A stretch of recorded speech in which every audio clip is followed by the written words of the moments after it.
This podcast is a member of the Voices of Wrestling Podcasting Network. Visit voicesofwrestling.com to hear the rest of our great podcasts, as well as show reviews, columns, opinions, and updates across the world of wrestling.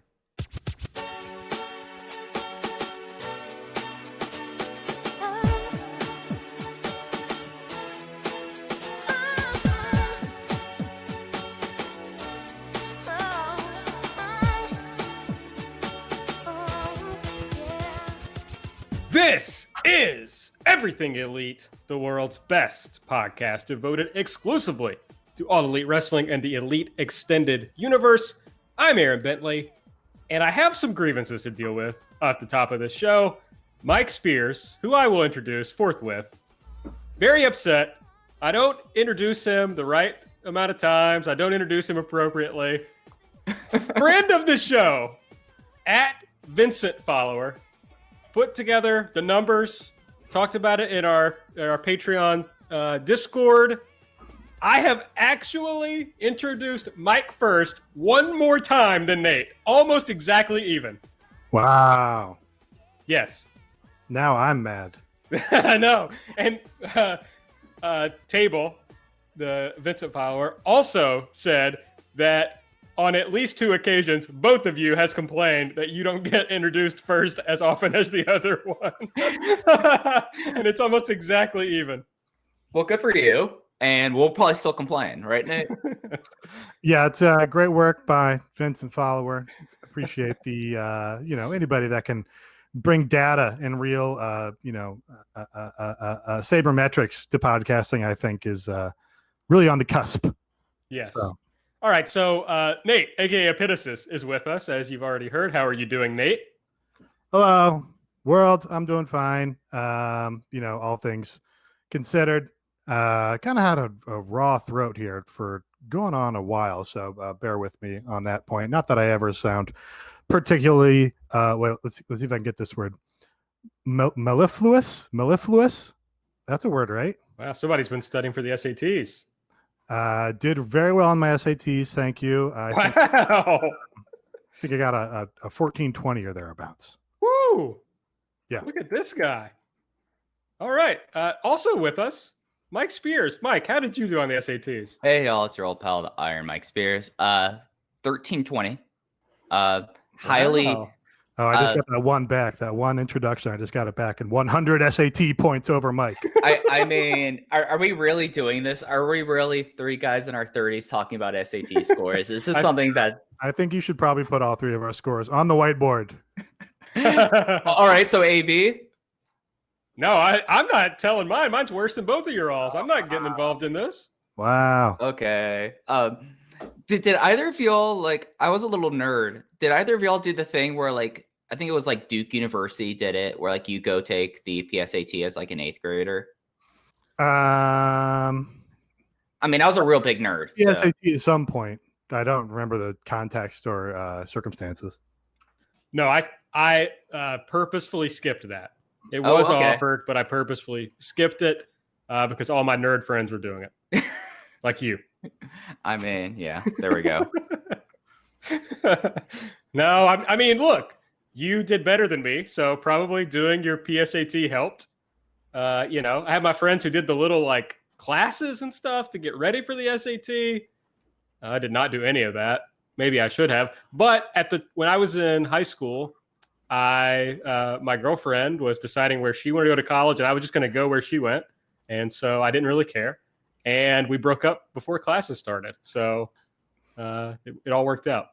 So, one, you humble brag that you had a girlfriend in high school. Two, you called me a nerd. I'm going to my low self. I'm getting the retribution for my complaining, aren't I? Yes. Okay, yes, you are. That's fair. Well, yes. Now, in fairness, that girlfriend is the one who made me go to Alcon. Oh, the famous Alcon in 2002. So there was I think a Times article pretty recently on Weird Al. Did you check that out?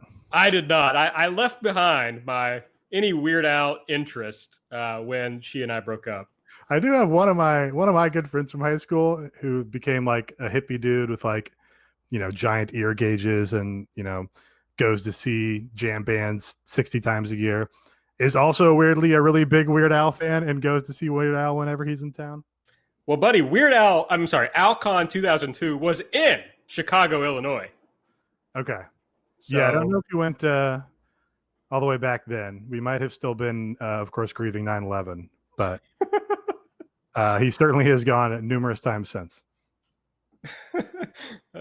Lots of funny stories from Alcon 2002. We'll save those for another show, maybe on the Patreon. That'd be a great Patreon episode. Stories from Alcon. All right. Well, if you want to hear more of our stories from Alcon, you can find us at Everything AEW on Twitter. I'm at Aaron Like the Car. Nate is at Epitasis. Mike is at Fuji Heya. Big rainstorm coming. I don't know if you all can hear that. Oh, have you not been able to hear my rainstorm going through at the same time? I have not. We're rainstorming together. There we go. Make sure you subscribe to the podcast. Give us a rating and review if you're on the Apple Podcast app. And please check out patreon.com/everythingelite if you want some bonus content. Tonight on the show, we're going to play Elite or Delete, of course. We're going to run down Dynamite from this week. We've got some information, not only on the television ratings, as we always do, but some additional information on Double or Nothing pay-per-view buys. So we will get into that. But I think we would be remiss if we did not start the substantive portion of the show with talking about what's going on in the world. I think if you've listened to this show for any period of time, you would probably understand what Mike and Nate and I stand for. And of course, we are in full-throated support of all protests that are happening in regard to police brutality and Black liberation. We stand with protesters who protest in any way, shape, or form against the activities of the police and the state. And I just thought it was good to start the show by talking about that from the perspective of, I mean, we're just three white guys. So I think it's good if white people are listening, that you understand, what's going on, what people are so upset about, and that you appreciate why people have gone out in the way that they have. And I absolutely want to encourage people. It's hit literally close to home in that Breonna Taylor and David McAtee were murdered by police officers in the town where I live in Louisville, Kentucky.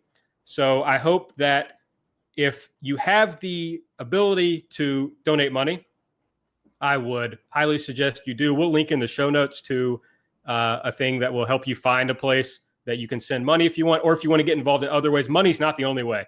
You can get out on the streets, of course, and support people. There are organizations you can get involved with to donate your time that would be helpful, I'm sure, in lots of ways. And of course, you can talk to the people around you about everything that's going on. So, guys, if you have anything to add. Yeah, I don't know that we want to, as you mentioned, as three white guys, spend, go into a full lengthy discussion. Although if you're new to the show, Aaron does have some unique perspective probably in that you do work, to protect the constitutional rights of prisoners and people that have been arrested. So you have firsthand familiarity, I'm sure, with, the police lie all the time and all these things. But in the context of pro wrestling, I wanted to make the point that, violence or riots or property damage are all important tools of a liberation movement. And, violence in the Black abolitionist movement is, in many regards, what led to the outset of the Civil War. And these things are sort of necessary to wake up, of course, the white moderate liberal.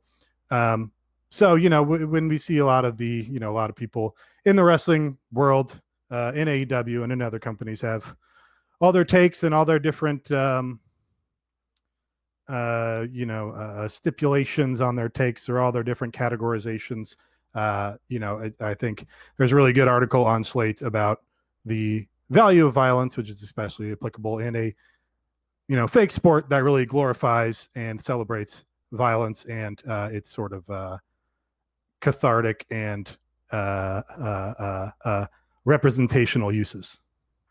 Yeah, and it's something that I know, especially with the recent events in Louisville, have really hit home for AB in a lot of ways. In South Carolina, there's been a really tragic and offensive history of police violence towards African Americans and minorities. So it's something that I think that there are a lot of tough conversations that need to be had with, especially with people's loved ones and people of influence, to understand the importance of Black Lives Matter and the dismantlement of the carceral state. I mean, it's one of the things that South Carolina still comes to terms with the shootings in Charleston over the last 5 years. So seeing people out there who are protesting, I can only speak for myself, give them full support. Whatever actions that are needed to dismantle the police state are important. And it seems to be that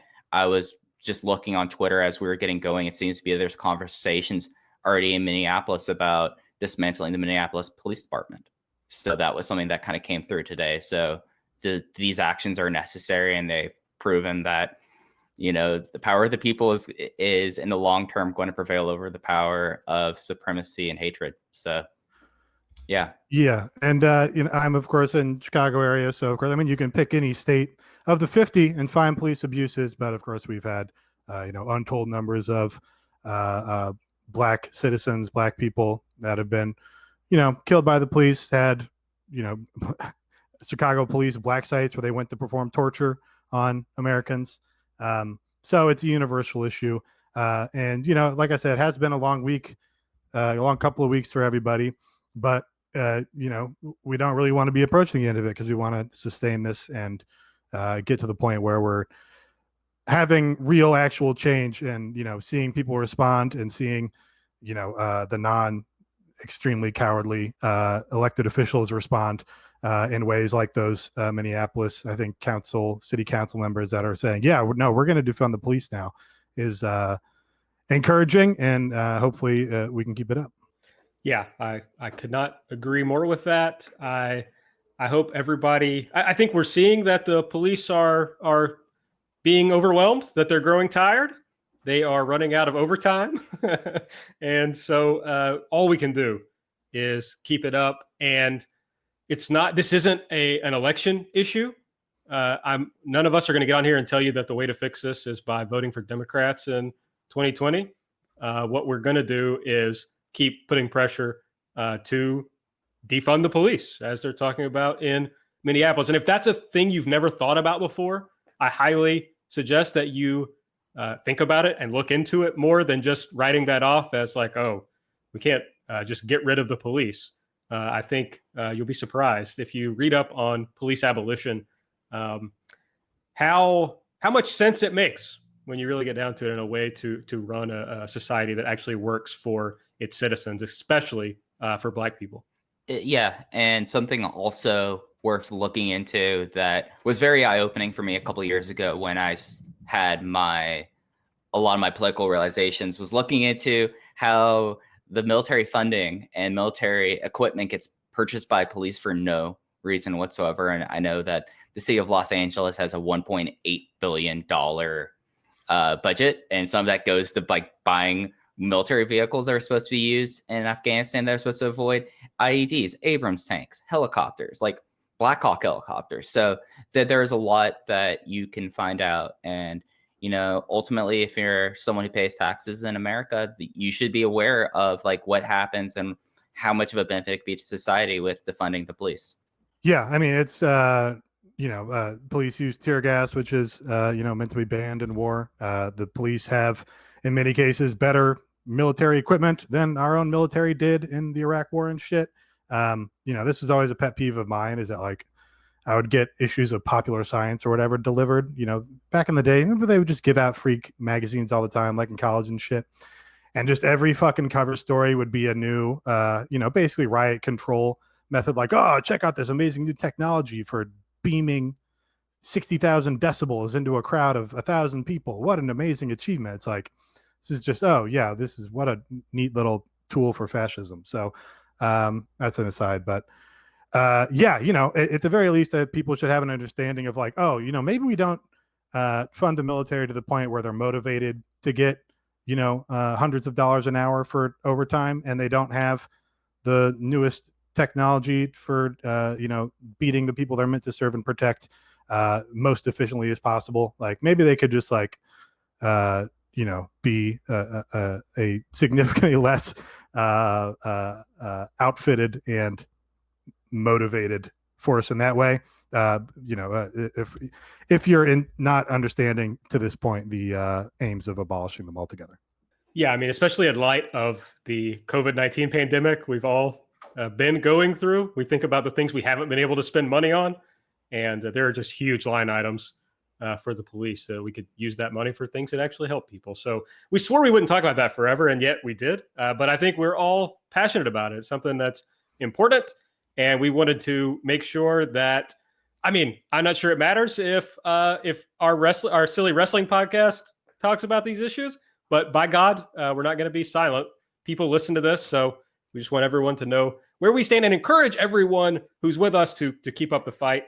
And let's beat these bastards. Amen. There will be some links in the show notes if you're someone who's looking to learn more about this and hopefully contribute to the efforts. Yeah, and as you mentioned, there was a little Black Lives Matter message at the beginning of AEW, which is like, brands are trying to be woke, all the woke brands. And this has been, of course, a canard about AEW ever since the outset. This is not a conversation we need to have, but it's kind of like, I would rather have the brands pretend to be woke than the alternative, which is where they just embrace out and out fascism, which is like also an opportunity. And, you see the alt-right brands that have done that to their economic benefit. So it's like, I'm not going to push back too hard on them doing little messages because it's better than the alternative. I mean, it's good to see when you turn on your TV to watch wrestling and maybe, you're not thinking about this, for them to literally put Black Lives Matter on the screen. I think it's important. It doesn't wash away anything else they might do or say, or anyone else involved in the promotion might do or say. But it is, there's always goofs about representation is so important. And I get the jokes. But it is important for, imagine, a black wrestling fan turning this TV show on. And if they hadn't said anything, how that would feel comparatively. So, yeah, I agree, Nate. I guess the problem is when we kind of wrap ourselves in brand wokeness in a way that leads us to ignore the actual problems that are bubbling up. Yes. You'll see on Twitter, it'll be like, oh, let's all buy fucking Crest toothpaste because they said the police are bad. It's like, well, right. No, that's not the point, right? It's like, yeah. The Pokemon donated $250,000 to Black Lives Matter. So now this news story can be over, and all the police departments can pledge to adopt the 8 rules for we promise not to kill you, or we'll yell at you before we kill you. Yeah, for sure. That's seems like an easy out or an easy oasis to accept the middling, mediocre thing that really achieves nothing and changes nothing, rather than pushing for real actual change, which is also the larger conversation about voting and Democrats and Democratic mayors of all these blue cities. But yeah, absolutely. So at least they did something, so we'll take that. But it's not going to make us. I don't think I've thought about this a lot today. We'll be maybe 8% nicer to Tony Khan because he did a funny thing and banned the Hogans. Yes.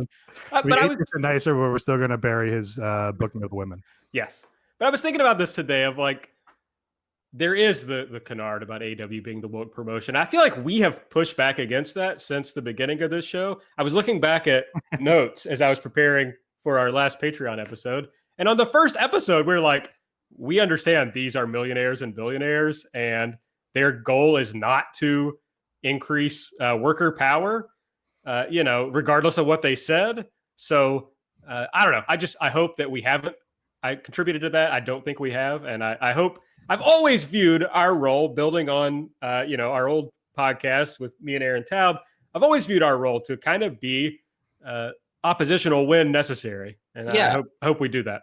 Yeah. And I think it's one of those things that the more that this company has gone on, how clear it's been that unless you're someone that's just trying to argue and score points on Twitter, it's pretty clear how this company was formed. And it was formed by billionaires and millionaires, and they found wrestlers that were looking to do the same thing. And some of those wrestlers are millionaires themselves. So thinking that this is some woke leftist wrestling promotion. That's never been my thing. And it's become incredibly clear for me as being someone who has done media and done like press conferences. It's not, and it's important for us to be adversarial when we need to be, and not necessarily and be willing to criticize and call things out there. I think that's important role for us. Yeah, and they're really the beneficiary in a lot of ways because, if we look at the spectrum of major American wrestling promotions, they are the woke option as compared to the largest individual donors for the Trump Foundation or whatever. So, it's sort of a game of expectations as far as wrestling goes. But this is, and I've been meaning to talk to you guys about this. This is why I think we should probably transition the show to just being about Choco Pro, because that is a very woke organization in itself. Wait, just forgot the Antonio Honda thing. Never mind. Let's move on. Yes, I think we'll come up with some way to go. I'm sure we always move well when needed. But it's time for us to talk about AEW. Did I say something funny there, Nate? Was that? I don't know what you meant there. You were putting over your own segues, but with your poorest segue in a while. No, I wasn't. I was putting over. Aaron and I think, got out on Evolve at the right time, and we moved on to this. And I think if necessary, we would all move on to something else. Okay, I see what you meant. Yeah, I did not understand that you actually meant with my joke about Choco Pro moving on to another promotion. But okay, I follow now. We need to work on our literalism, guys. Sorry. I occasionally speak in riddles, I suppose. I apologize. Let's do the stuff we normally do on this show, and we'll start, as always, with Elite or Delete. Delete! Elite! Delete! Elite! Delete! Elite! Elite! Delete! Elite! Delete! Now, it is true that I always start with Nate on this segment. Wait a minute. The point, I don't know, I just like to create something that's comfortable for our listeners, And usually Nate says something that I disagree with, so we can just go at it from like the beginning. So it's always fun.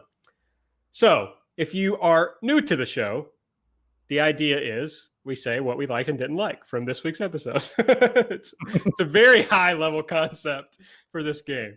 So Nate, hit us with your Elite pick of the week. All right. My favorite thing on this show, my Elite thing, was one match and one segment in particular. I'm going to omit Chris Jericho from this because he was the guy who most showed his ass of the AEW roster, I feel like. So I'm going to say my Elite pick is just Colt Cabana. Thought the Colt Cabana match on this program was just the best old school, tell a story kind of pro wrestling match you can get. He has really carved out a spot where his matches communicate the level that he is on the card better than anybody else's, I feel like. He gets well-earned wins over, other legitimate competitors with his Superman pin and shit. But when he's up against the Chris Jericho or he's up against the Lance Archer, like, you see where he is. He gets some offense in, but he's like pretty soundly defeated in the end. Also, as I've talked about a dozen times, just has the perfect tone for this promotion. The little clip they set up of how this match came to be, which is that, Colt was holding Jericho back last week, and then Jericho got mad and decided to blame him for it backstage. Colt's just incredulity. I'm working out on my vocab words this week. Was just like the perfect level of like, he seems legitimately, he just toes the line very well of like, he's a legitimate competitor and, can kind of be a tough guy or can kind of be, somebody you don't want to mess around with, but he's also like, kind of jovial and lovable in his Colt Cabana way. So, I also just really got a thrill out of it, of course, because being in Chicago area and having seen Colt Cabana on like a million, local shows. So like seeing Colt Cabana wrestle Chris Jericho one-on-one was exciting because, in my time, I've seen like Colt Cabana with Buck Nasty or Eddie Machete or who else is a funny local guy that he's the Iron Curtain of Benjamin Boone, Christian Faith, and Joey Vincent Martini defeated Colt Cabana, Juntai Miller, and Marion Fontaine. Like He was the guy who would like work like the downstate Illinois people up here while, other Chicago guys were working like Zack Sabre Jr. at AEW. So just very funny to see him go from, Colt Cabana tagging with the Hooligans to, Colt Cabana in primetime on TNT wrestling Chris Jericho. He's just a blast. Like, when I think about who's going to be like the ideal for a mid-carder, Colt Cabana gets being a mid-carder in 2020 more so than anyone else. Whenever things need to be serious, as you said, Nate, he gets serious. Whenever things don't need to be, he does not. And it's just something that he is the closest equivalent as a wrestler who lives in a real life Muppet show. And I get that through him throughout that's like his one big through line in the promotion, is that he's the one that would most likely be on the Muppet show. And I think he'd be pretty okay with that. And, for what this was, I thought that his performance was exactly what I wanted to. We're getting to have like follow-up where now he's going to be going against Sammy Guevara next week. And, he's usually someone that gets his wins on Dark. I have him ranked in the AEW Dark Championship rankings. I have talked to people to make sure of that. And it just was for what it was. This is exactly the kind of match that I want to see like Chris Jericho and Colt Cabana have in 2020. And I'm pretty happy about that. I really enjoyed the Superman pin into the I'm not sure if it was the walls, but yeah, or the line. Yeah, it was the walls, Jericho. I think. Yeah, great reversal. Just the kind of thing where I never would have thought those spots would come together that way, but like in retrospect, it's perfect. Like his finisher into his finisher. How about it? It's really cool, and I'm okay with saying this. It's really cool that dumb guys can be really smart about certain things, like particularly wrestling. Like, come up with just brilliant ideas in the ring, and then you hear them talk, and you're like, "What the fuck are you talking about?" Colt might be like actually smart, so I'm just going to credit Colt for coming up with that reversal too. I don't know, college football guy. I mean. Yeah, I don't know. He's again. I always put over like the tone. He's like legitimately a pretty competent actor too. He should be in things. Yeah. He has got a SAG card. He did all those Chicago Fire shows. And true. He is the person that I would argue more so than even the Young Bucks was like there was the person who basically came up with independent wrestling financial model and innovations to it over the last decade. Yeah. They put him over for that too. Colt's a smarty. Oh yeah, no, I've put him over on this show for all his. He's just like he's a delight. He is. I admire him. I admire the career that he's built. He would talk a lot before about how Bruiser Brody was such a big inspiration to him, and that was the idea of you didn't have to go to WWF to become a star, and Colt has done it. He nailed it. So. Good for him. Stand out. Colt Cabana, Congo Kong, and the Wet Bandits of Dan Lawrence and Marcus Crane defeat Buck Nasty, Connor Braxton, and the Hooligans. There's a standout AEW match to go look up. All right, Mike, what's your elite pick? I mean, at this point, I feel like it's kind of rote for me to say this, but I think the Britt video and Britt's interactions with Big Swole post-match were probably some of the funniest things that they've done in a while. And I feel like I say that pretty consistently with Britt Baker. I thought that the way that they did like a whole like training video and rehab video with her at the Jacksonville Jaguars facility was just great. Great use of, you're in Jacksonville, you have this available, you should use this, and pulling that out enough of camp, which is something that I get really fixated on, is when people just overload the camp, and I hate intentional camp. This one was one that everyone can see how it's funny and it's kind of campy, but it's not completely breaking the lens of which everyone views wrestling. And I mean, the fact that after the match, she had Rebel back up her, what is it called? Like her special throne that she has, her role model throne. It did have a name, the Rolls Royce. The Rolls Royce, yes, the Rolls Royce into the barrier, and then Big Swole threw a chair at her. I thought that was great, and I think it's good that that this is a company that has had a lot of difficulties with the women's division, but it seems like that with people that they have been able to have more consistently over the last few months, they've figured out how to at least use them in these roles. And I felt like that everyone who was around that, and that's bookending, and not to steal from me, it'd be a really fun Big Swole and Low Rose match. So I felt like that this was a pretty successful period they had on the show. It was the thing I enjoyed most out of it. I really like Rebel as being a regular character now and part of the posse. That's very funny to me. I hope they upped her pay. That's all I really care about. Yeah. I'm going to delete one part of your elite pick, Mike, and that is Britt called her rebel in the video. What the fuck? Yeah, you know, that was the thing is you got to keep your continuity up. She should never refer to her as rebel. She should always call her Reba. Yeah, I agree. So I was a little bummed about character development. She's a role model and she can learn from her mistakes and better herself. I don't know where I read this, somewhere on Twitter, obviously, but she said that she had, Britt had talked to Jericho about this character, like Jericho had been helping her with the character. And he pointed out to her of like, you have to believe you're a role model. Like you can't just play it as a joke. And I think that's that's generally a great note for comedy, but I've kind of been watching her for that of like, I'm interested to see the way she plays with that so that she just never realizes she's in on the joke. And I like that. My elite pick, as Mike assumed, even though I didn't note it on the run sheet, but yes, I'm going to stay on brand. I'm going to say the Nyla Rose and Big Swole match was my favorite part of the show. And the real reason for that is like expectations. I think on Light, our Dynamite preview show, and Nate's vlog recap show, I said that I expected this match was not going to be good because they had a match before that was not good.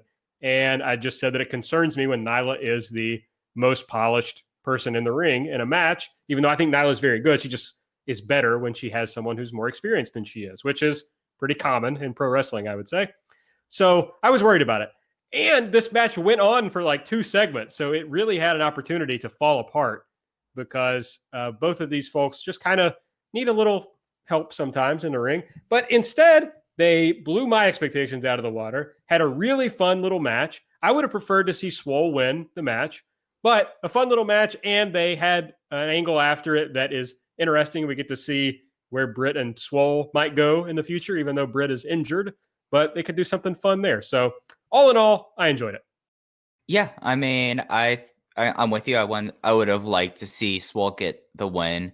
I do like the idea that Swole is slowly putting it together and is performing better and better against women in the division that she's had more issues with. And maybe that is eventually you will see Swole go on a streak. And I think like that could be one way or one reason for it. But, this was a match that could have fallen apart, and it's something that I think both did a great job on. And that like between the Jericho, Cabana, Orange Cassidy stuff going straight into the Britt Baker, Big Swole, Nyla Rose, Reba stuff was like my favorite part of the show. Like just like those 2 blocks combined, like that was the best part of the show. Well, we both said it, so now I have to like make a point of disagreeing. Big Swole totally should not have won. Nyla just had the title, just had a war to defend the title that she ultimately lost. Big Swole, they're not ready to push yet, which is fine. But they should just continue to book the promotion where there's a hierarchy that exists of who is actually a better wrestler and a better competitor than the next person. And Nyla, at this point, has been established as being a more dangerous wrestler than Big Swole. So she should just win the match. They should just hammer that home until everybody clearly understands that hierarchy. So it was good that she won, rehabbed her a little bit after losing the title on the pay-per-view. But, established, hey, she is still a threat and is still going to continue to be a player in the women's division. And I think that's the correct thing to do. I think it would probably hurt the division if, Riho lost the belt and then, through travel issues or whatever, basically became a non-factor in the promotion. And then Nyla lost the belt. And then she just goes on a losing streak and loses to Big Swole, who's basically totally not established in the promotion. That would, I think expose the belt as being, this doesn't mean anything. Anybody can just have this. It's just whoever we happen to hand it to this week. So good choice to make Nyla win. So Nate, the belt doesn't mean anything. That's the first issue. The division can't be hurt. It's bad already. My point is, so you should just continue to make it worse with nonsensical booking because there's no saving it. I think it does make sense because it's a perfect time for Nyla to lose because it can be easily forgotten. She can be rehabbed. And my idea for Swole winning is with the assumption that would lead to a big push for her. She's one of the few people that's kind of being used at all now that she's back. And so I think it would be a good opportunity to push her up that hierarchy. Yeah, I think just not no necessity to do that now, and I don't know that she's ready for them to do that now. I think she sort of has to find her footing and find her niche and have the fans connect to her in some way, whether it be through her work or through her BTE bits or whatever it is. And then we'll have a clearer picture, I think, of when the time is right to really get behind her. Nate's just a big defender of the rankings because Nyla is ranked number 1 and Swole is not ranked. I'm not a fan of the textual rankings, although I suppose theoretically I could be. I am a fan of a actual hierarchy of who is the better wrestler than who. I agree with that. Obviously, I've bitched about that a ton on this show. I guess I'm in that mind space of what I talked about on the Patreon show, which is like, okay, you're not going to give a lot of attention to this division. Clearly, you've decided that you're going to get 1 to 2 segments per show, and that's probably never going to change. So you're also not going to increase the roster. Really, we got who we got. So you want to deal with that and use it in a productive way. You have to really hone in on a handful of people and just use them over and over and let them do the best that they can with just that handful of people. And so right now you really only have, with Riho gone, you really only have Nyla, Shida, and Britt. And you got Penelope kind of as another person who's there. And that's really it. That's the whole division. So at some point you have to bring more people into the fold. And I think maybe you don't want her to beat Nyla, but I think giving Swole some wins on TV and building her up is a good way to make the division reasonably good within the parameters that the promotion is allowing it to exist. Bad things that you hated, that you want to delete. Nate, let's hear it. All right. So I clearly put him over. Everybody on the planet put him over too much for his continued great performances on AEW and on the pay-per-view. Got to delete Sammy Guevara from this episode. Wow. Singing Judas during Chris Jericho's entrance, hammering that bit into the ground so it's no longer funny. Doing a very poor job of it, where I don't know, maybe he couldn't hear the music when he was coming out, but he was obviously a beat behind when he was coming through the entrance tunnel, was like a full beat behind the actual music that was being played. And then when he got out, he didn't remember the words, which is like fine if you're going to do the bit as a bit. But, then he just like jumped ahead in the song and started making shit up as well. Wasn't funny. He was on his little leg wheelie scooter thing, which I guess is, it's good maybe that they're selling the damage from the Stadium Stampede, but a little too hammy. It didn't land at all. They've already done it to better effect, and now they just did it again because they didn't have anything else to do, and it was worse. This is really what I was complaining about, the Inner Circle just being clowns, basically. In the past week here, there's been a lot of basically everywhere you look on social media is just like, police either being reprehensible, violent monsters, or being just absolute foolish clowns showing their ass and getting embarrassing themselves and humiliating themselves. And that's kind of where the Inner Circle is right now. They're like very violent clowns, but really leaning more toward clown than violent. I guess to push back a little bit, I don't think that this is it. If it's like this performance tonight or last night, yeah, Sammy just kind of was there. But to me, it felt like, oh, we don't have anything in the immediate offering for Sammy. Let's have him sell this and just joke around. He could have just been off the show because he took a 30-foot one-winged angel. Like, they could have just been like, he's not on the show. You don't have to ask about him. Instead, he just like came out and like did a comedy bit and was like, oh, he's clearly fine.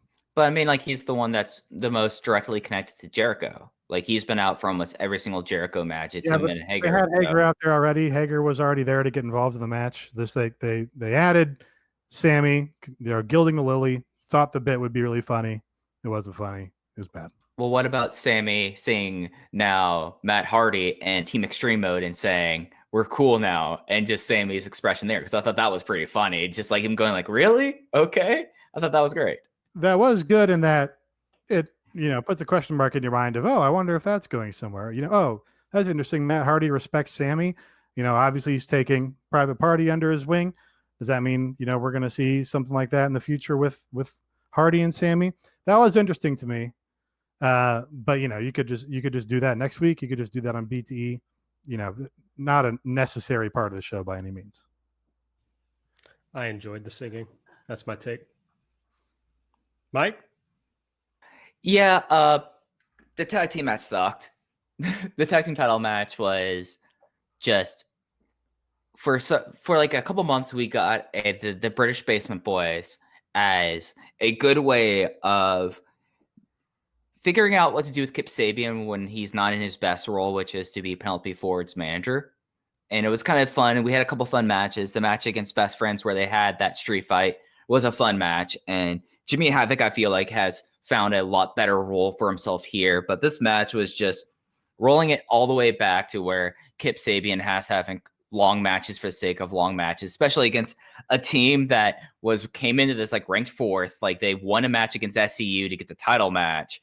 And yes, you can make the argument that Hangman and Page should have been like, maybe they're selling a little bit from the whole entire same Stampede. But then you have the thing of Penelope Ford that just completely elongated the match and just was long, unnecessary, and I never need to see it again. And it kind of started the episode out on a bad foot with me that it took a while for it to get back onto a good path. That match was unnecessary. I guess they booked themselves into having to do this title match. It has been a while since Page and Omega had a title defense. And I mean, their next title defense is next month. So they probably need to get it in. But this match wasn't it. Yeah, I don't disagree with you. It didn't really do a lot for me. I can see in an alternate universe where this match happens in front of a crowd, the crowd being super hot because it's like, oh, we're seeing a Hangman Page and Kenny Omega work rate match. And they're pulling out all the stops and doing all these big moves and big sequences. And the crowd really getting into that, especially, as kickouts started happening and shit. Like, I'm pretty sure this would have gotten super over in front of like a normal AEW crowd. But without that, it just felt like, oh, Kenny wants to go and have a really good match. So this is going to be a really good match, regardless of whether that's really necessary or appropriate. I say a really good match. And by that, I mean, a long match with a lot of action and, basically a work rate. I'm using work rate as like an epithet here. So yeah, I totally see what you mean. Yeah. I mean, I agree. They should have kicked their ass in like 6-7 minutes. It should have been over. But yeah, Kenny's not going to do that. And Kenny has still enough power in this company that he can do 20-minute matches with whoever on every show. So, why does it have to be for Kip Sabian? Because I think most people really enjoy it, or most AEW fans really enjoy it. Certainly there was all the, Kenny gave the jobber too much discourse, but those are, as we discussed, like bad faith critics coming in from the outside. Sure. I do think most AEW fans are getting what they wanted when they see like, oh, a really good Kenny Omega match is opening the show. Like, so I can't really say he's wrong, just not for me. I was going to say, I think that's true, but I don't feel any responsibility to come on this show and base my perspectives on like what your average AEW fan thinks or might think about something. I pretty much just like, I thought it sucked, so I'm going to say I think it sucked. Those are going to be my takes. Yeah, and I get your point about in front of a crowd, like saying that probably would have got better reaction, but the world we're in, I'm not going to grade this match on a curve because of that. It like the thing that's still at the end of the day is why do they think Kip Sabian need to have so many long matches? Like I looked at this at one point, like he had like 2 matches below 12 minutes length. Other than Kenny and it's a title match, this just like further just drilled into my brain that they just like Kip Sabian to have long, boring matches. So, all right, it's my turn. I have been accused of being impatient with things and turning on things quickly. I would like to support that narrative by deleting the Cody Rhodes Open Challenge. I'm through with it after 1 week. I think it's going to be really bad. It's like it's an excuse for Cody to just do the most masturbatory shit every week on television. When he started bleeding, that was a big red flag to me. Yes, that's terrifying. Like, what are we going to get? That was so much blood, too. And that's the shit he's going to do, like, every week. And it's like, John Cena did like his open challenge was masturbatory, but in a way of like doing stuff that he's doesn't normally do. It was novel because it was a new aspect to him. Right. That was fun. But this is going to be like, I know Mike and I have talked about this, that it's like this AEW is like an E-Fed come to life. You know, it's like Tony and Cody's E-Fed. And this really feels like Cody just living out his fantasies on TV every week, which I guess he has the ability to do that. So, you know, more power to him. I think Nate's earlier take is probably also true about this, that a lot of fans will enjoy these Cody matches. So good for them. But I just think by like week 3, this is just going to become something that I really do not look forward to. Well, like the thing is that they made a big point of that they didn't want to have this as like a mid-card quote unquote title. And like they pulled Cody from the rankings because now he's a champion and they wanted to use like the same rankings. Then why are we having Jungle Boy and Mark Quinn as your first 2 title opponents? And well, what it really feels like is Cody's like, oh, we'll make this like a 1B. No, you're reinventing the TV title. You have the red strap, like the classic red strap on the NWA TV title. You're having the match every week. You have a belt with Ted Turner's mansion on it.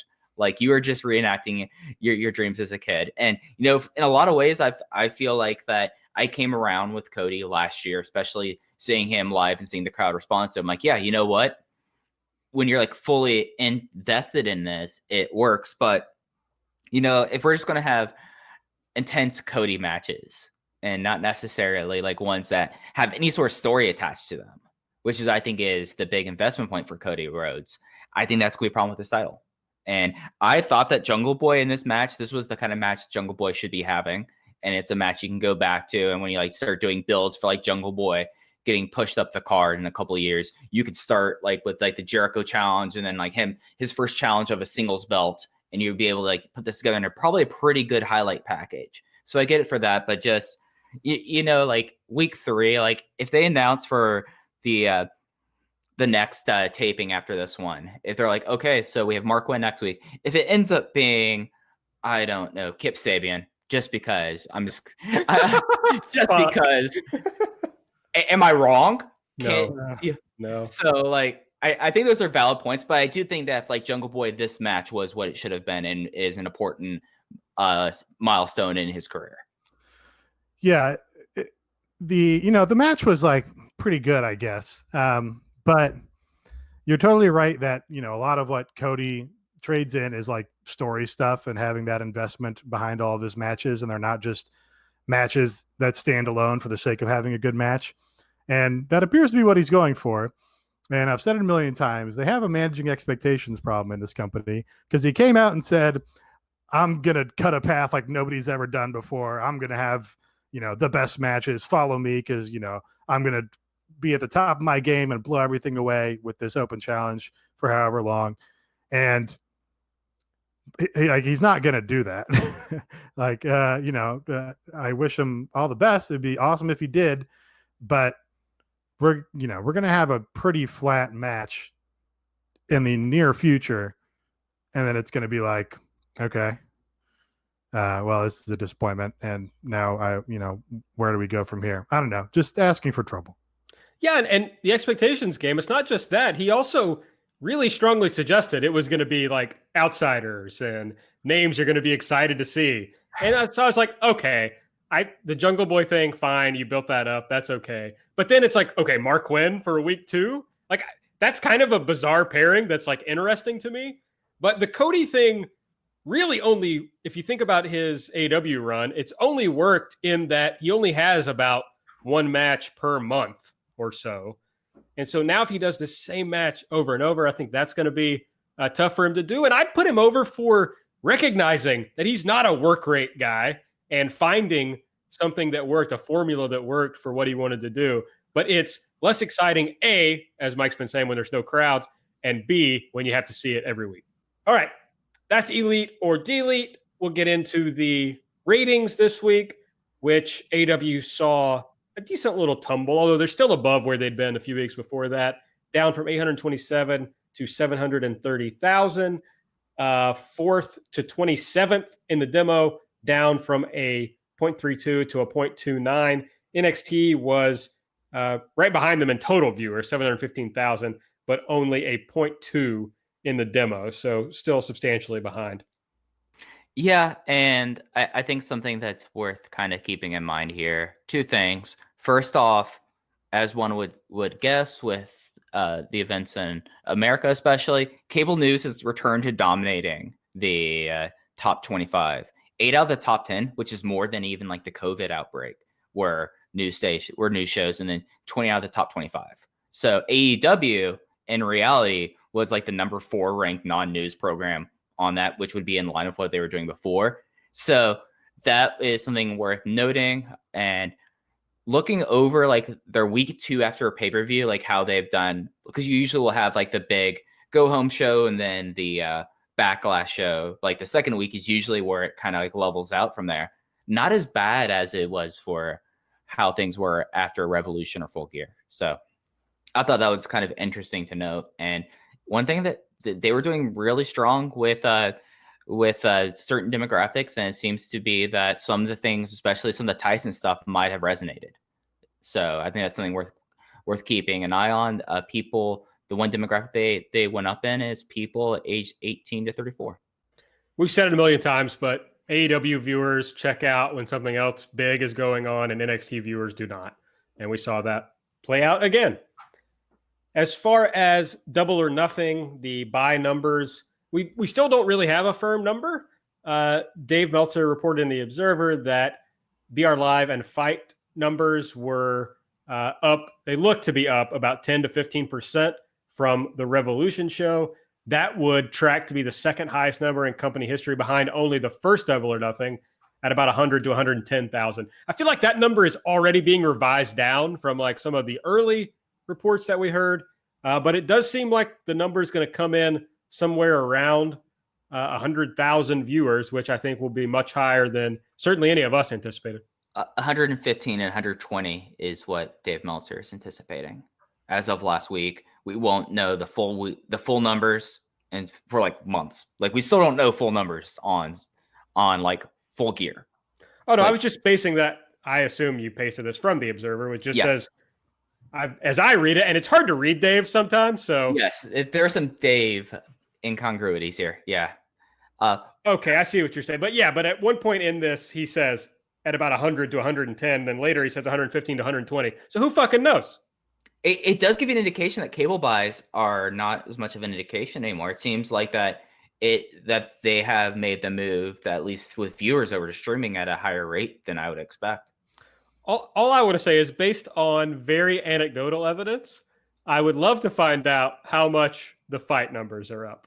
Yeah, no, that'll be real interesting. Just would be curious if a lot of people have started buying it on Fight. And for the record, I was closest. Well, we don't have a real number yet, Mike. Okay. Let's calm down. I don't know that you were particularly close, though. I was saying that upwards like 1% less wrong than the rest of us, right? Yeah, I mean, Price of Right rules. I'm going to the showdown, baby. Y'all are staying on the stage. I'm gonna go play some Plinko. I think we were at a disadvantage because you got to pick your number last. That's just exploiting the rules to your advantage. I created my number independently. Yeah, I tried to. Well, I had two things going on in my mind. One, I wanted to be different from Mike and Nate, of course. Two, there was a notable podcast personality putting out a certain number, and I could not come up with the same take. So I had to come up with my own take. And, it looks like my desire to be different really hurt me here. Folks, if you're wondering, most of Aaron's takes are birthed from a desire to disagree with Joe Lanza. I don't know if that's come across clearly to you guys yet, but that's the root of almost all of his opinions. Yeah. Sometimes I feel like we are the proxies to be like this for someone who are not. Well, I spend a lot of time in the VOW Slack while I'm slacking off from working, and I just build up anger at Joe's takes, and sometimes I just tell him in there, how much I disagree. Actually, most of the time I do. You all would be shocked to know I rarely keep things inside of how I feel about takes.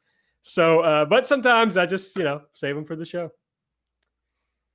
All right, so we can get into the rundown of the show from this week. I believe it was week 35 of Dynamite.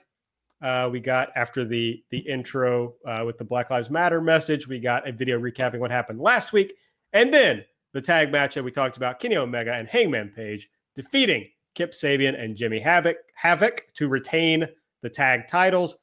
Page pinned Sabian after the last call. And then after the match, we pan out to FTR sitting by themselves and standing then and looking vaguely interested. The tension of like Kenny Omega as a wrestler is he does this goofy thing where if he's about to receive a move from somebody off the top rope, he's like, oh, gesticulating wildly and like reaching up at them like, oh, I have to get up. And it looks like super goofy all the time. That's like, half the Kenny Omega story. And the other half is like Kip Sabian does a top rope stomp on him and it looks like as good as any top rope stomp you'll ever see. Like half the time those moves look like garbage, but like Kenny takes it and it looks like, oh, that looks like it fucking hurt. So that's Kenny Omega summarized. I remember reading this interview with Kenny once, and I can never forget it because he talked about how when he's in the ring, he always has to sell things very seriously and very sincerely because he played junior hockey and his junior hockey friends know what it's like to be hurt. So if they saw him acting too silly, they would know that he was kind of overdoing it. So he's afraid that his friends from when he was like 12 to 14 would be like, no, Kenny, that's not how you were like when you like had a cramp when we were playing hockey in Winnipeg. Yes, I think so. But I also think it's funny because like, does anyone like overdo things more than Kenny Omega? And yet he's talking about, I do a serious sports sell actually. Well, I actually remember this interview and he was, I think, specifically responding to the haters who were like, oh, Okada worked over Kenny's leg for however long, and then Kenny didn't spend the rest of his match limping around on it. And I don't think he was wrong because he was doing other things to sell, like he was hitting himself in the leg to like try and loosen it up or whatever. And I was like, okay, that's kind of interesting. Like that does kind of seem like a different perspective on selling that's informed by something else he's done or watched rather than like, here's what you have to do in pro wrestling to sell a hurt leg. I don't really have an opinion on that because I haven't watched the match recently and I have a baby brain that forgets things very quickly. But I do always think about Kenny talking about how serious that he needs to sell things. I just think it's very funny. After that, we got dates for Fyter Fest. Now there was some really bad editing. Yeah. On this show. And frankly, come on. All right. So they announced Fyter Fest. It's going to be on the July 1 and July 8 Dynamite shows, the normal Dynamites, but it's going to be Fyter Fest. So there's two issues on this show. One so Jim Ross, I believe, still said it's going to be sometime this summer, while the graphic said July 1, July 8.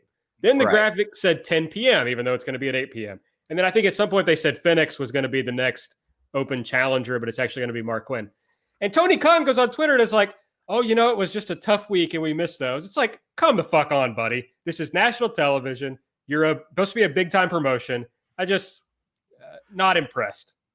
I'll excuse like the audio of Jim Ross doesn't exactly match up on the graphic, but how does it ever happen that you get the time of your weekly show wrong in such a dramatic manner? That should never happen. Why would it have ever said 10 p.m.? Who would have put that on the graphic? That's insane. That was like a wild half hour trying to figure out what was going on with that.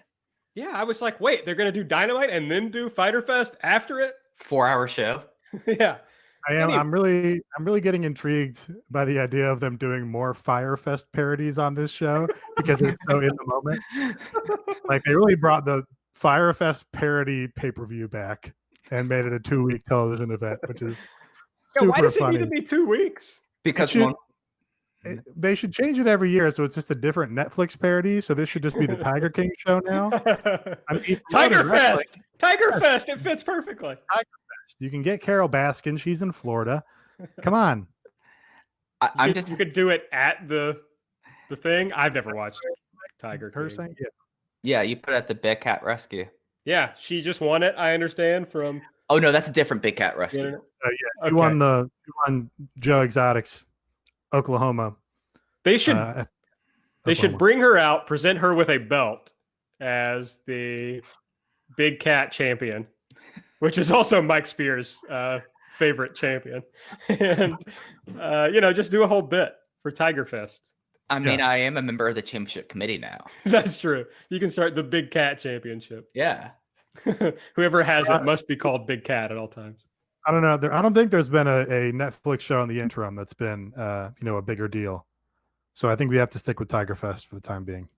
Yeah, I think that's fair. People are still talking about it, so I think that works. God, that was the beginning of quarantine. Remember that?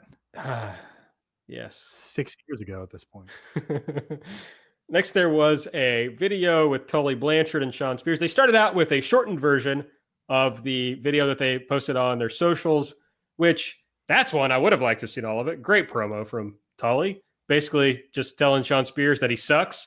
And if he doesn't get his shit together, then Tully's going to abandon him, I suppose. Then we see them in a vehicle together. Tully says the search for Spears is over with. He has the missing piece. And it's a box containing a black fingerless glove. And AEW tweeted later that this was intended to tie him to former wrestlers like Ted DiBiase, Blackjack Mulligan, and Barry Windham. I don't get it. So the Tully promo was great. Yeah. Glad that he also hated the comedy segment on the pay-per-view. Very silly. I don't know. Kind of like, reeks of like a Chikara angle. Like, oh, he got the magical black glove and now he's got the key. Very odd. I think I'm the guy who's supposed to defend this as like the Southern Territory thing that they're doing here. But honestly, I think that there's like a good way that Tony and Cody sometimes bring in their love for Southern Territory wrestling and incorporate it into this promotion. I think they did it on this episode, actually, in a lot of ways.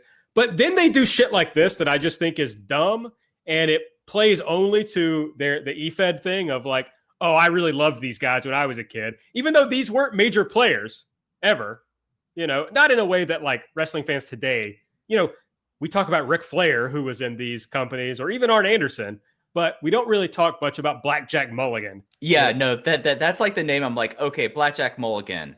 Yeah. I mean, I love Barry Windham, one of my favorite wrestlers of all time, but what is this supposed to evoke? Yeah, my thing is, were these guys famous for the glove? I don't know. Most of my familiarity with Blackjack Mulligan and Barry Windham was like Dave talking about them. He never talks about their famous glove. Yeah. I don't think it's not like, I mean, this would be dumb too, but it's not like they're giving him the big blue robe, to wear out to the ring, something that like all wrestling fans would recognize. And it's not like you could get away with something like this if you do a video explaining the importance. You see, which they can't get the footage, obviously, but if you could. Yeah. But you can't. So why do this? It's also something that it's like, what is this glove supposed to mean? Like, is this supposed to be like a special glove that is a loaded glove that he's going to sock them in the face with? Like, is that supposed to be a big thing? Like, you have to do something like this, because when I looked at this, I immediately thought like, oh, this is like the dumb Lucha Underground thing where they gave Brian Cage a gauntlet that he killed people with. Okay, so you can't get the footage. It's almost like you could have Tully Blanchard, who's a great talker, tell the story of the glove before giving it to him. If that's what he wants, I wouldn't have done the angle at all. But if you're going to do it, you should have Tully give us some reason to think it's important. So I do appreciate if they're using this to signify a turn in the character, then that's an effective use of aesthetics, right? It's like, okay, this was Sean Spears before. Now we're going to have like a break here and establish that there's a break, and now we can do something else with the character. And this is what you see to see that he has changed. Like that's a storytelling device. But but whether they can follow through with that, and like, I don't know that we're going to see super badass Sean Spears now. That seems kind of unlikely, but I can see the intent of it at least. Next up, Brian Cage defeated the captain, Sean Dean, with the drill claw.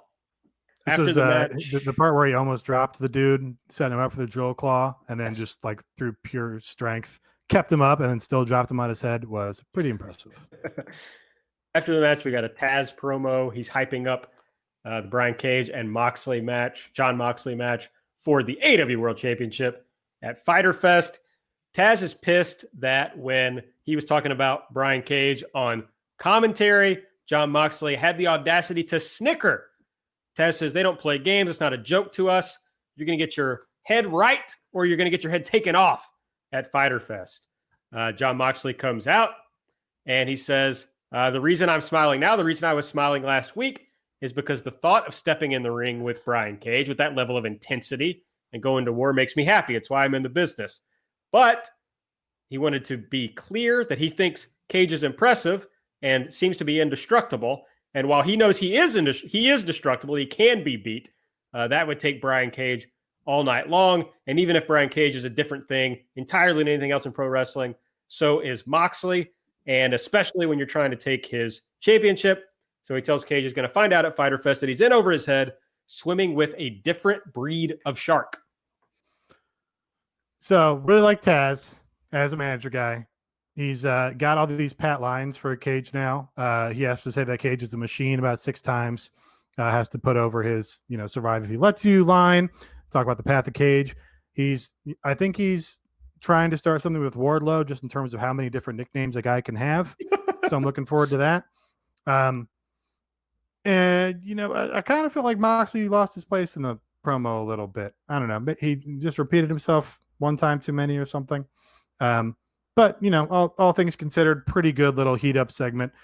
I kind of want him to go back and forth, though, when you have Taz and Moxley out there. Like, they just kind of took turns and would like to see what happens when they can actually have a more spirited argument or whatever on the mic. Yeah, we want to see interplay versus monologuing at each other. And that's what it kind of felt like with me. But Taz has been, again, excellent in this role. I mean, I feel like that they've already kind of done in 2 weeks more than it felt like they were doing for Brody Lee. And I feel like that's something that I'm kind of up on. I liked Moxley's side of the promo. It did kind of seem like that. I've been watching a lot of 2009, 2010 John Moxley lately. And one of the things that I've been kind of keeping an eye on is how his promos hold up from like that. I mean, because especially 2010 to 2020, some promos that you would say in 2010 that would be super over that just cannot be said in 2020. And he's actually was pretty much like on the level there. And I like the idea of him saying like he's like a different kind of beast and you can't, and he's making a thing of like, oh, Cage, you're indestructible but you have to be able to survive with me. And I think that's something that plays on the best aspects of John Moxley and his ring style. So I like this a whole lot. Yeah, what I really liked about this was Moxley, the whole promo, he's putting over Brian Cage. And he's helping to establish how much of a machine Brian Cage is. And I think that's so important for babyface promos and something that the WWE went completely away from. So that is one of the parts of like classic American wrestling that they've brought into this promotion that I think is really useful and helpful. I enjoyed that. I agree with Nate that I think Mox kind of got lost in the promo. I think, frankly, his promos haven't been great of late. I think he's not been on top of his game. I'm not sure why that is, but there's a lot going on. So, whatever. But I am interested to see this build up over the next month. But I am also concerned that, like, it's not a pattern yet, but you bring in Brody Lee, he destroys everyone in his path, and then he loses to Mox. You bring in Brian Cage, I'm sure he's just going to do squash matches until Fyter Fest, and then he's going to lose to Mox. So I'm worried about the long-term view with both of those guys and generally with how they're going to build up people for title challenges. Speaking of someone else who beat everyone and then lost their title challenge, so maybe it is a pattern. I take back what I said before. Lance Archer, he's beating up some guys outside. Alex Marvez, as I recall, comes up to him, and Archer says one loss isn't going to stop him. He's here to be a monster. We got the monster in the machine in this promotion. And he says, when I say everybody dies, I mean everybody dies. So they let Lance Archer talk a little bit instead of Jake here. Yeah, this was awesome because Lance Archer was under some random highway or by some sort of I don't know, retaining pond or something, and found a luchador out there and just decided he was going to brutalize them. That was very amusing to me. And fine not to let Jake talk, because again, he doesn't really shine in these areas. So we can see that Archer is perfectly competent on the mic as well. The premise of this was very amusing to me, and I enjoyed it. Then we see Private Party backstage. They're upset about their loss. They're having a drink. Matt Hardy comes back, and they do a little banter that confirms that Mark Quinn isn't going to be missing any time, which goes with what Dave Meltzer said, that Hardy taking him out was just an angle to get Hardy out of the way for the FTR debut. Matt Hardy says that Private Party is the future of tag team wrestling in AEW, and he says that their bond reminds him so much of his bond with his brother, which really gets the Private Party boys excited. And he just points out that a lot of people helped them when they were a young team, and so he wants to help Private Party if they need it. Isaiah Cassidy says they can be called Hardy Party. And then Matt leaves, walks by Sammy on the way out, as Mike mentioned earlier, and tells him that he and Sammy are cool. Yeah, so I like this also. As I tweeted last week, we know that Private Party got together when they were in training, and one of the two of them was wearing a Jeff Hardy shirt. And they're like, oh, yeah, I really like the Hardy Boys. Naturally being, young guys of that era. They did just wrestle him last week, so it's weird that they were like starstruck. He came in, they're like, oh, holy shit, it's Matt Hardy. It's like, you guys just like actually had a match with him. But I do like the idea of him sort of taking on a mentorship role or whatever with those guys. That's a fun aspect.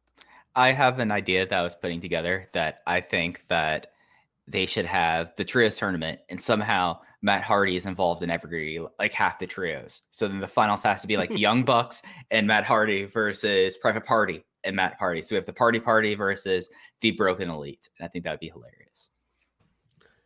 This next up was another video. A lot of videos on this promotion, which I enjoyed. I expected Nate's Elite to be less wrestling. There wasn't very much wrestling on this show. Well, this one in particular, I did take note of because it had like a different music video kind of feel for Jungle Boy, and kind of puts more shine on him in like a, like an older territory kind of way. The way they would use music videos, I think. So this one in particular, I was like, oh, yeah, that was pretty good. Also, it wasn't just like a rote recap like some of the other ones were. Yeah, they showed a video with Cody's promo from last week, but they set it to highlights of Cody and AEW, which they did it in a linear way that kind of told an interesting story, and just basically setting up the whole open challenge gimmick, which I assumed that meant this match was up next, but boy, was it not. So after that, we saw a video recapping the Mike Tyson Chris Jericho feud, which, yeah, I guess is a thing. And Chris Jericho came out and defeated Colt Cabana, as Nate mentioned earlier. Sammy sang Jericho out, and Jericho won with the Judas effect. After the match, Jericho said, what just happened to Colt Cabana is the same thing that's going to happen to Mike Tyson, the piece of shit. He says, last week, the biggest thing in sports history happened because Tyson versus Jericho is the fight everyone wants to see. He said he wants to taste the blood of Mike Tyson when I shove his head straight up his stupid fucking ass. I don't think it was fucking ass. I think it was straight up his asshole, because asshole is a different threshold than just okay ass in terms of swearing. All right, I thought he really went hard. I mean, yeah, that makes sense. I didn't read his lips exactly, but my guess would be his asshole. Yeah. As someone who keeps track of cussing, it was asshole. All right. Well, I like mine better, but fine. That's fine. Jericho says he doesn't want to wait for next week or the pay-per-view. He wants Tyson right now. He says, I want the baddest man on the planet to come out here right now. And, of course, Orange Cassidy walks out. His music hits. He comes out. He puts Jericho's hands inside Jericho's belt like they're his pockets. Puts his own hands in his pockets. Hager tries to attack Orange Cassidy, but Orange escapes, and the best friends pull him behind the barricade. This was just like tonally exactly like with Orange Cassidy from last week. I think that having him come out right as I want the baddest man on the planet to come out is just like a great tonal idea. And you know, they're going to eventually have to have Jericho versus Orange Cassidy. And that's something that I'm very intrigued on what kind of match that could be, especially considering where those two guys are in their career. That could be wild, or that could just be like a Memphis walk and brawl. And either way, I'm interested to see how it turns out. Yeah, this was very fun. Have to imagine Orange would have gotten a gargantuan pop if this was in front of a crowd. So it's too bad we missed out on that. And yeah, I mean, I think they'd probably do it at Fyter Fest, maybe the second night of Fyter Fest to, because I think the Tyson thing is going to be for whatever their next quarterly pay-per-view is. Yeah. So Tony, when you're listening to this, my birthday is July 1st. Put it on my birthday. I want Jericho versus Orange Cassidy on my birthday. And if you can get Strong Hearts back over somehow on my birthday, that'd be great too. Great present for Mike as he hangs out in the Everything Elite Discord on his birthday. I mean, I guess I will be. Yeah. I mean, you don't got shit else to do, buddy. We're all stuck inside, okay? Yeah, no, that's true. That's true. The Britt Baker video was up next. She was rehabbing on the practice field in her wheelchair. Reba, I guess I'll have to call her Rebel now that Britt has broken the bit, is helping her.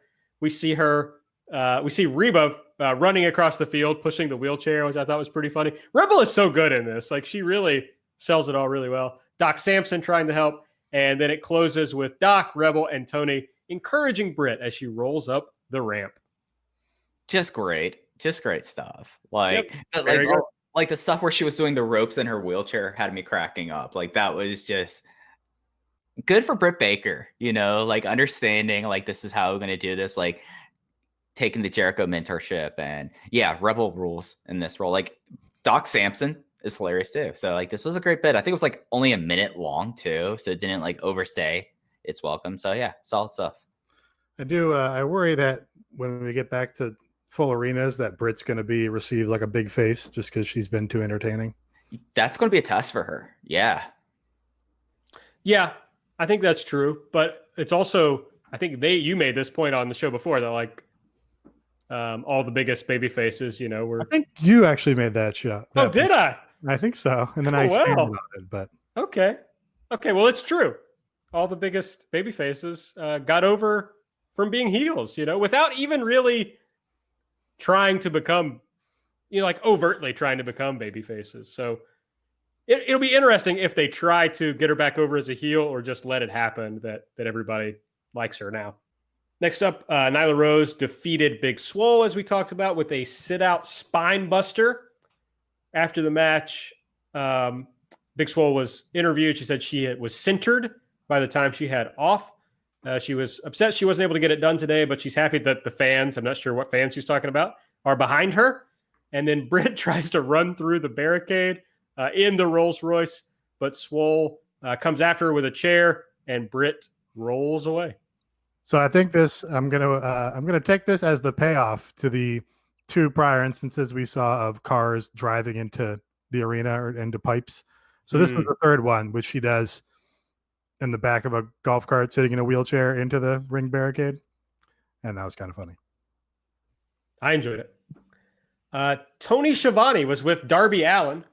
Tells us that the doctor has said Darby can't wrestle on Dynamite because Brian Cage injured him. I think he probably got injured skateboarding off the ladder rather than from Brian Cage. But he says, do you think Brian Cage injuring you has anything to do with the weird Taz interviews, that we saw in the weeks leading up to Brian Cage's debut? And Darby says, life's one big joke. I'll get the last laugh.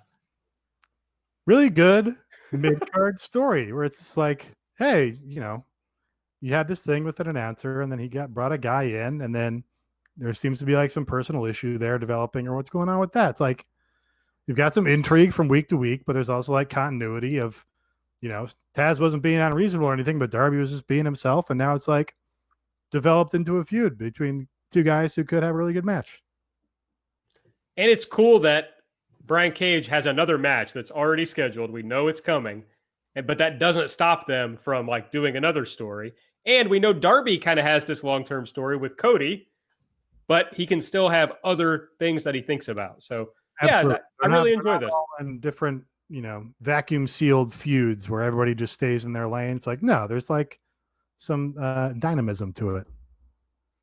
Well, it's called Dynamite, Nate. Folks. And that was the joke of the week, AB's joke of the week for June 5th, 2020. Maybe the best one yet. Oh, Tony. I just write Tony, and for a second I think it's Tony Khan every time, but I don't think he was on this episode. Tony Schiavone was with FTR. They say FTR isn't a catchphrase; it's a lifestyle. They said we're here in AEW, the pinnacle of the wrestling revolution. So right now, FTR stands for the revolution. They should have done. This is where they should have really talked about everything that's going on in the world. They could have really come out hard in favor of anti-police brutality protests. Well, they did on Twitter, so good on them, because they were pretty out and pretty genuine and emphatic about it. They talked about all the AEW tag teams they'd like to face. Didn't mention the Young Bucks, and Tony brings that up and says, "Hey, they're what tag team wrestling is all about." And this is where the feeling of the segment turns. So you're kind of just getting a normal like babyface segment from FTR. And here they say, okay, that might be a dream match for everybody else, but it's not for us. We're tired of hearing about them. We don't think they're what tag team wrestling is all about, because we don't want to have a great match with them. We just want to punch them in the mouth. But then I liked that transition, but then they kind of get weirdly back into like a babyface thought of, we want to figure out who the best team is. So we want them to be healthy. It's healthier than they've ever been, so there's no question about who is the best tag team. They're about to walk out after talking with Tony, but Butcher and the Blade show up back in the all-white from the week before, of course, and some people break it up, and then FTR says, hey, what we did last week wasn't personal. It looks like it was personal for you all, but we're just taking care of business. So if you all want to settle this, let's settle it in the ring like businessmen. I thought the structure of this was pretty great, the way that they've set up this match. The interview, the promo, I don't know that they're great interview guys. Their Talk is Jericho interview felt like a lot of, media training, trying to have it both ways kind of thing. And this kind of felt the same, because they're trying to do a story where it's like, we don't need the Young Bucks match. It's not a dream match for us. But also, we're really going to build to this Young Bucks match at the same time. And the kind of having it both ways. Maybe that's the point, is that they're lying about, the Young Bucks and seeing them as a rival or whatever. But I did like that they kind of do these resets where it's like, we get their opinions on everybody in the division. And that's kind of something you can, get a full picture of who the players are and everything.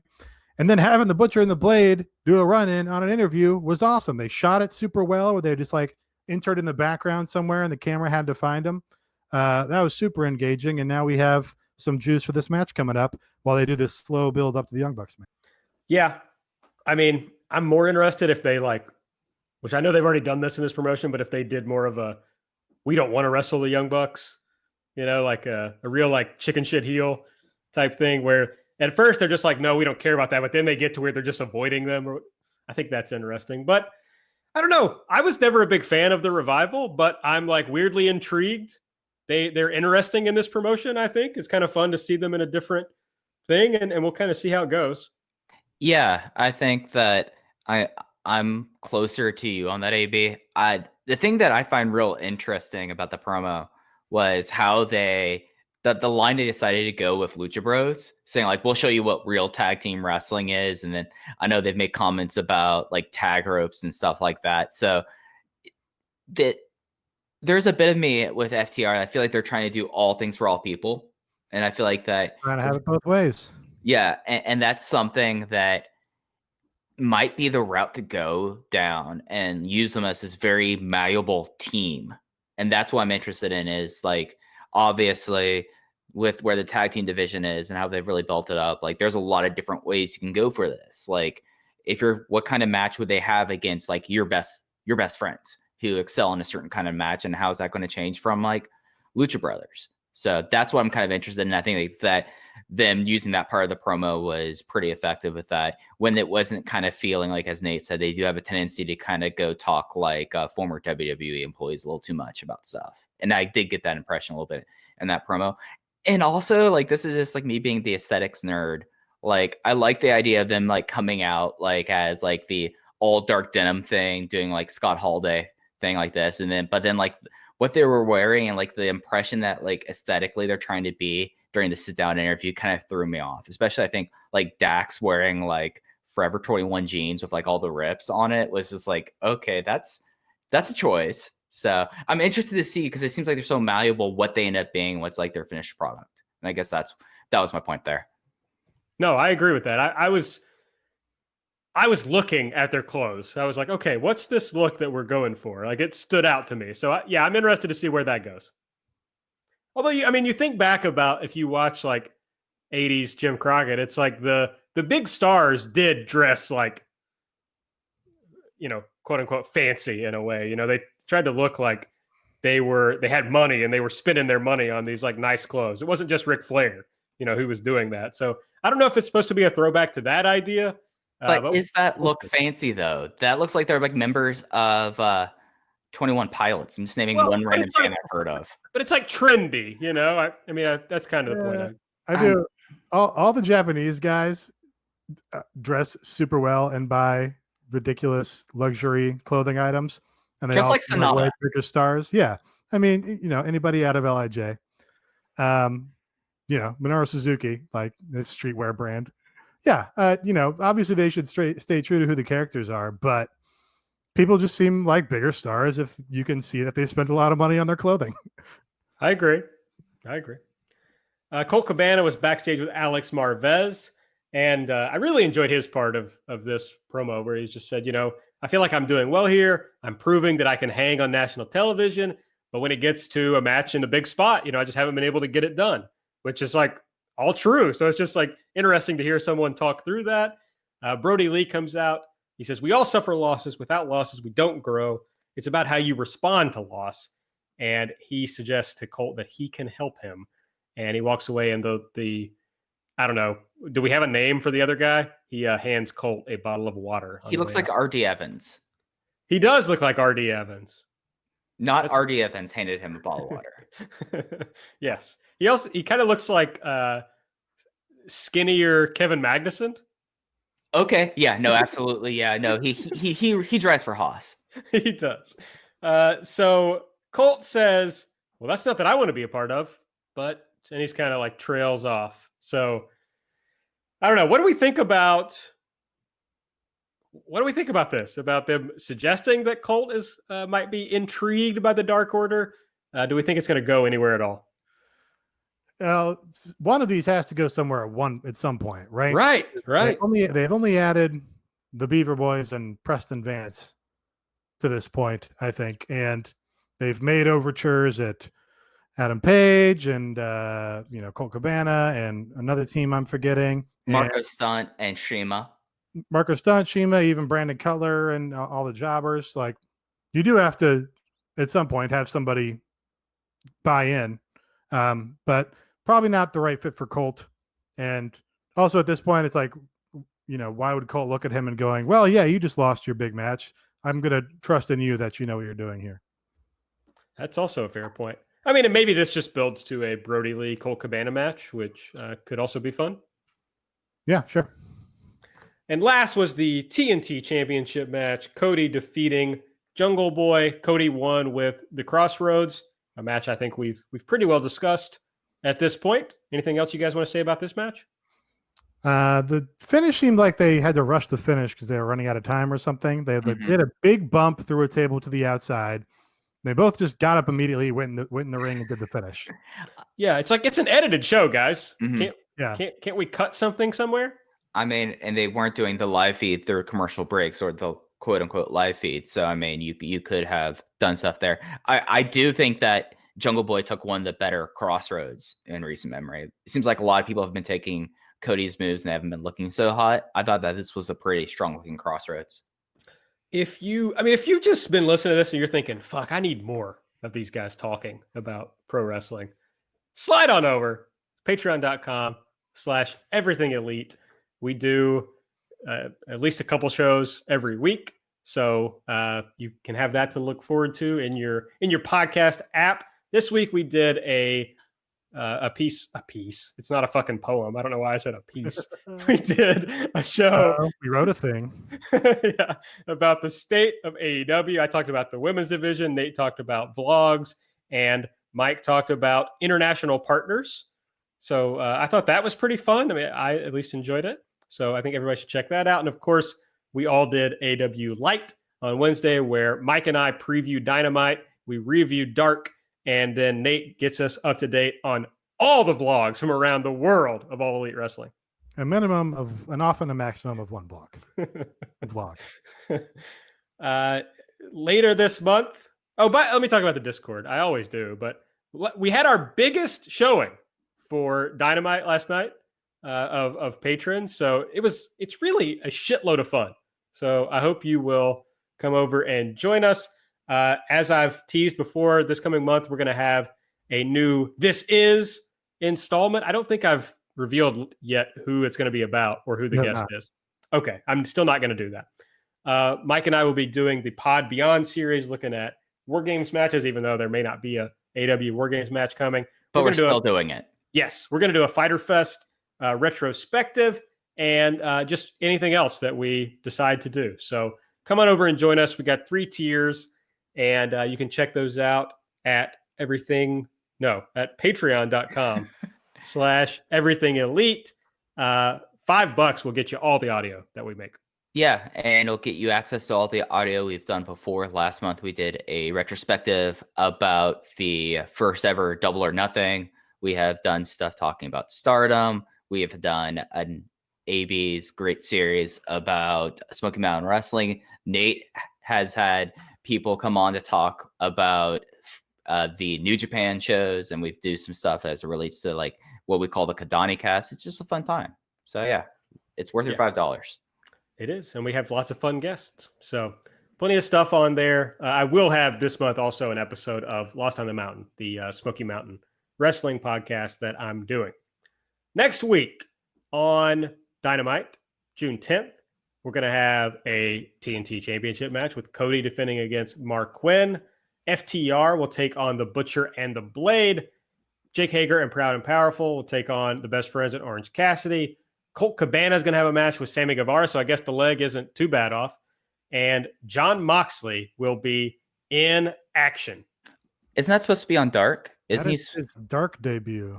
And it's not his Dark debut because he faced against personal favorite of the program, Fabu Andre, on Dark. Really? Wait, what's going to be on Dark? I thought they sold it that it was his first time on Dark. Yeah, but it's not. Okay. Wait, so Colt and Sammy is going to be on Dark? No, Jon Moxley. On Dark. Oh, yeah, he did wrestle Fabu Andre on Dark. No questions about it. Yeah. Well, that's fun. Like, Mike and I have become like really big fans of AEW Dark. It owns. It's so much fun. Yeah, and like bringing in the champion to do a little squash match is like a great thing for a C show. So I love that. So what's the B show? BTE. Okay. Got it. I mean, let's call it BTE. Let's call spade a spade. More stuff happens on BTE that's more relevant to what happens on Dynamite than anything that happens on Dark. Dark's its own weird universe. Nate, right now, QT Marshall is going through some real big divorce dad energy right now. Yeah. It's fantastic. They did on BTE this week actually reference that Allie was or is the bunny. Yes. So there was a modicum of continuity on that point. So we'll keep out our eyes on that issue going forward. Absolutely. Update on the Fyter Fest card, July 1 and July 8. As we mentioned earlier, the first show will be live. The second show will be taped. Jon Moxley will defend the AEW World Championship against Brian Cage. And Hangman Page and Kenny Omega will defend the Tag Team Championship against the Best Friends. So as that card builds up and as we get closer to July 1, we will do a normal preview that we usually do for all the big shows. Mm-hmm. Mm-hmm. All right. Anything else? Will we? Because it's just a normal episode of Dynamite, right? Oh, yeah. We probably won't. You're right. We will preview it on AEW Light as we do on the Patreon. True, I mean, yeah. We'll figure it out. We got time. Yeah. We'll see what happens. But yeah, it's just an episode of Dynamite, so we probably won't do a full-on preview. I don't know. Tony Khan has said that he's bringing the pay-per-view quality that happened on BR Live last year and making it 2 full episodes. Yeah, actually, Fyter Fest was pretty good. I was going to say, who can forget the quality? But that was really more Fight for the Fallen. I mean, I hope Jabela shows up. I mean, we need to figure out what Jabela is up to. We're probably getting more Kenny cosplay, right? Because they did the Street Fighter stuff, and then he's done Sans Undertale. Yeah. So we probably need a new cosplay candidate for Kenny on these shows. Well, give me Sheeta cosplay. I mean, she's going to defend the title on one of these shows, I'm sure. Yeah. And we might get what's the one I said that she did, and you all proved that I was an idiot. Something from Mortal Kombat, which is just not in the right. Chun-Li, Yeah. I think that's Chun-Li's from Street No, Fighter. Chun-Li from Street Oh, Fighter. then maybe Chun-Li was what I meant. No, it was Cammy. She's done cosplay as Cammy from Street Fighter. Well, that's close. That's pretty much the same. That is completely different. I mean, God. close enough. They Buddy. both start with a C. Have you ever seen the mid-90s film Street Fighter? Yeah, of course. I Then was you know who Cammy and Chun-Li are. They're I two do distinct- know who they are. I'm kidding. I played the game as a young AB, a lowercase AB. I'm imagining that, like, I know that, like, my arcades actually had Street Fighter the movie, and I'm imagining that that's the version of Street Fighter that you played, not Super Street Fighter. I have no fucking clue which Street Fighter, and I don't know how to play it. I'm a button masher. That's God's way to play. That tracks. That tracks. I don't understand how to play like fighting game. Like the strategy doesn't really make any sense to me.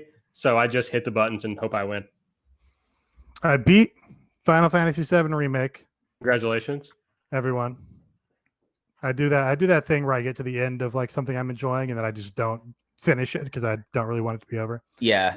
So if anybody has any good takes or wants to respond to my take where I called it the good version of The Last Jedi, I know that sounds super appealing.